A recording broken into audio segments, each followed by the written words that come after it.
November 1 నుంచి ఢిల్లీలో ఈ రూల్స్ రానుంది. ఆ రూల్స్ ఏంటో ఈ వీడియోలో తెలుసుకుందాం. వీడియో లాస్ట్ వరకు చూడండి. Hello guys, welcome back to our channel. మీరు మన ఛానల్కి కొత్తగా వచ్చినట్లయితే సబ్స్క్రైబ్ బటన్ ప్రెస్ చేయండి. మరిన్ని కంటెంట్తో, మరిన్ని ఫ్యాక్ట్ వీడియోతో మీ ముందుకు వస్తాను. సో లేట్ చేయకుండా ఈ వీడియోలో ఆ రూల్స్ ఏంటి తెలుసుకుందాం. వీడియో ఎండ్ వరకు చూడండి. వీడియో అంత లెంత్ కూడా ఉండదు, జస్ట్ ఒక 4 minutes వీడియో. టోటల్గా చూడండి, ఆ రూల్స్ ఏంటో చెప్తా. దేశ రాజధాని ఢిల్లీ అనగానే మనకు ముందుగా గుర్తొచ్చేది విపరీతమైన ట్రాఫిక్ మరియు ప్రాణాలు తీసే వాయు కాలుష్యం. ఏటా శీతాకాలంలో రాగానే ఢిల్లీ గాలి విషపూరితంగా మారుతుంది. అయితే దీనికి శాశ్వత పరిష్కారం చూపేందుకు ముఖ్యమంత్రి రేఖా గుప్తా గారు తాజాగా air pollution mitigation action plan 2026ను విడుదల చేశారు. ఈ ప్లాన్ వల్ల సామాన్య ప్రజల రవాణా రంగం వరకు ఎలాంటి మార్పులు రాబోతున్నాయి, నవంబర్ 1 నుంచి అమలు అయ్యే కొత్త నిబంధనలు ఏంటి, ఈ వీడియోలో వివరంగా తెలుసుకుందాం. ఈ యాక్షన్ ప్లాన్లో అత్యంత కీలకమైన అంశం వాహనాల నియంత్రణ. 2026 నవంబర్ 1 నుంచి ఢిల్లీ సరిహద్దుల్లో కమర్షియల్ గూడ్స్ వాహనాలపై కఠిన ఆంక్షలు అమలవుతున్నాయి. మరి ఈ రూల్స్ వల్ల ఏ వాహనాలు తిరగాలి, ఎలాంటి వాహనాలు తిరగకూడదు చూద్దాం. మరి ఈ యాక్షన్లో ఎవరికి అనుమతి ఉంటుంది? కేవలం BS6 మోడల్ ఉన్న వాహనాలకు, ఎలక్ట్రిక్ వాహనాలకు మరియు CNG వాహనాలకు మాత్రమే ఢిల్లీలోకి ప్రవేశం ఉంటుంది.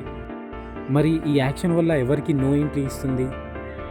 పాత పెట్రోల్ మరియు డీజిల్ గూడ్స్ వాహనాలకు పూర్తిగా నిషేధించనున్నారు. రవాణా రంగంలో కాలుష్యాన్ని తగ్గించేందుకు ఇదొక పెద్ద ముందడుగు అని చెప్పుకోవచ్చు. దీనివల్ల పోరుకు రాష్ట్రాల నుంచి వచ్చే వేల సంఖ్యలోని పాత ట్రక్కులపై ప్రభావం పడనుంది. అండ్ దీనితో పాటు ఇంకో రూల్ కూడా ఉంది. ఇంకో 2 అతిపెద్ద నిర్ణయం వచ్చేసి నో PUC నో ఫ్యూయల్. మీ వాహనానికి pollution under control PUC certificate లేకపోతే ఢిల్లీలోని ఏ పెట్రోల్ బంకులోనూ మీకు పెట్రోల్ లేదా డీజిల్ పొయ్యరు అని చెప్తున్నారు. దీనికోసం ప్రభుత్వం ANPR automatic number plate recognition కెమెరాలను మరియు డిజిటల్ మానిటరింగ్ సిస్టమ్ను వాడుతుంది. అంటే మీరు బంకులోకి వెళ్ళంగానే కెమెరాలు మీ నెంబర్ ప్లేట్లను స్కాన్ చేస్తాయి. మీ PUC వ్యాలిడిటీలో లేకపోతే ఆటోమేటిక్గా సిస్టమ్ రిజెక్ట్ చేస్తుంది. కాబట్టి వాహనదారులు తమ పొల్యూషన్ సర్టిఫికేట్ను ఎప్పటికప్పుడు అప్డేట్ చేసుకోవడం తప్పనిసరి అంటున్నారు. ఢిల్లీలో కాలుష్యం పెరగడానికి ప్రధాన కారణం ఏంటి? Traffic jam. వాహనాలు గంటల తరబడి సిగ్నల్స్ దగ్గర ఆగి ఉండటం వల్ల ఎక్కువగా పొగ రిలీజ్ అవుతుంది. ఈ పొగ చాలా ప్రమాదకరం. అందుకే ప్రభుత్వం నగర వ్యాప్తంగా 62 ట్రాఫిక్ హాట్స్పాట్లను గుర్తించింది. ఇక్కడ ఇంటెలిజెంట్ ట్రాఫిక్ మేనేజ్మెంట్ అంటే ITMS ద్వారా ట్రాఫిక్ను క్లియర్ చేస్తారు. స్మార్ట్ పార్కింగ్ సొల్యూషన్ను తీసుకొస్తారు. రోడ్లపై దుమ్ము తగ్గించడానికి మెకానికల్ స్వీపర్స్ మరియు యాంటీ స్మగ్లర్లను భారీగా మోహరిస్తారు. సుమారు 3500 కిలోమీటర్ల మేర రోడ్లను పచ్చదనంతో అభివృద్ధి చేయనున్నారు. వీళ్ళ ఇంకో ప్లానింగ్ ఏంటంటే public transport and future plan.